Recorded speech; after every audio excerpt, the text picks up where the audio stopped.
प्यारे विद्यार्थियों, मैं अशोक कुमार छाछिया, सहायक आचार्य राजनीति विज्ञान, LBS राजकीय महाविद्यालय कोटपुतली।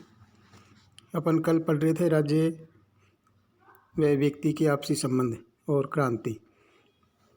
एक्विनास ने क्रांति के संबंध में भी लिखा है।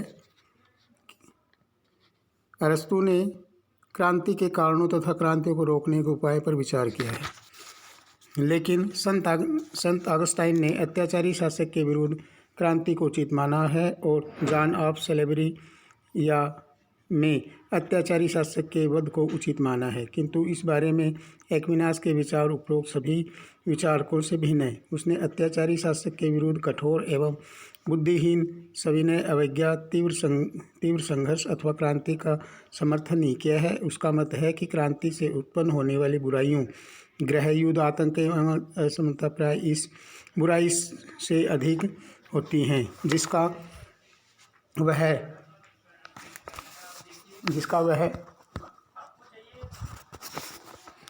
बच्चों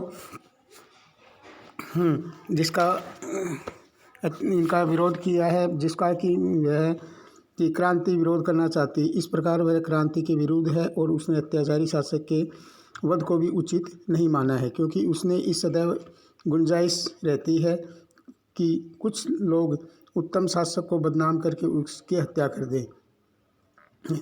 इतना स्पष्ट है, चाहे एक्विनास क्रांति का विरोध करता है, किंतु वह यह भी मानता है कि सामान्य जन को अन्यायपूर्ण नियमों या कानूनों की पालना के लिए बाध्य नहीं किया जा सकता।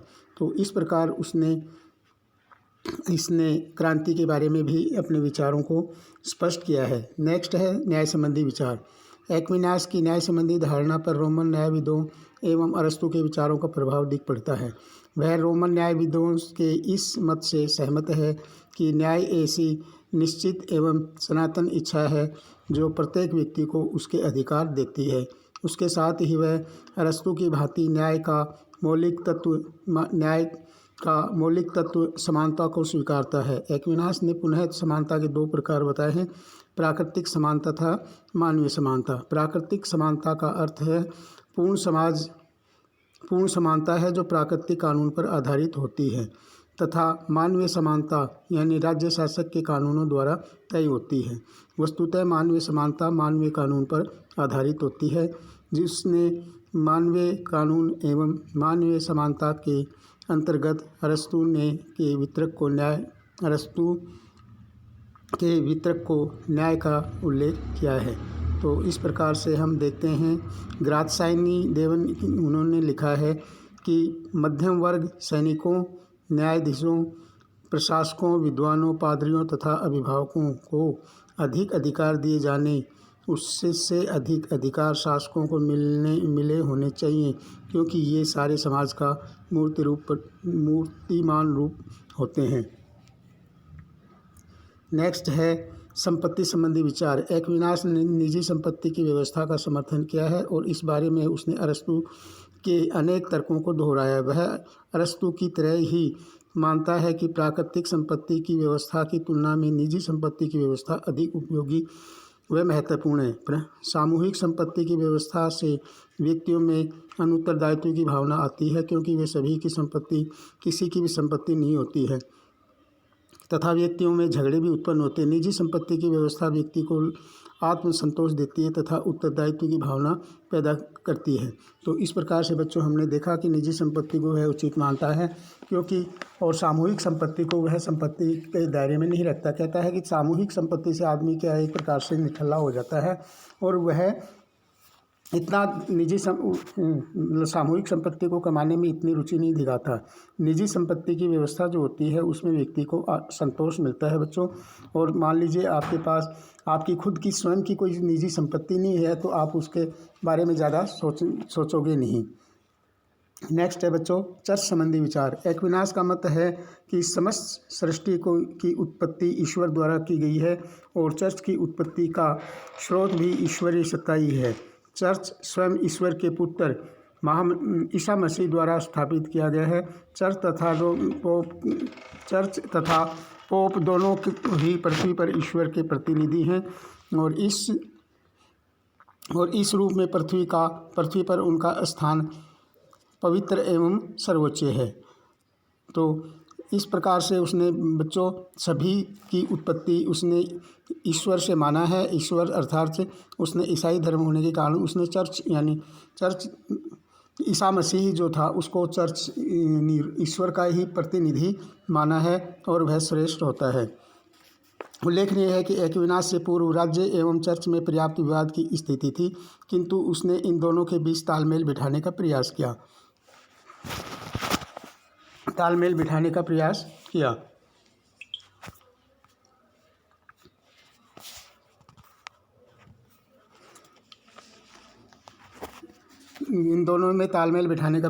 एक्विनास ने बताया कि राज्य व्यक्ति के लिए प्राकृतिक संस्था है और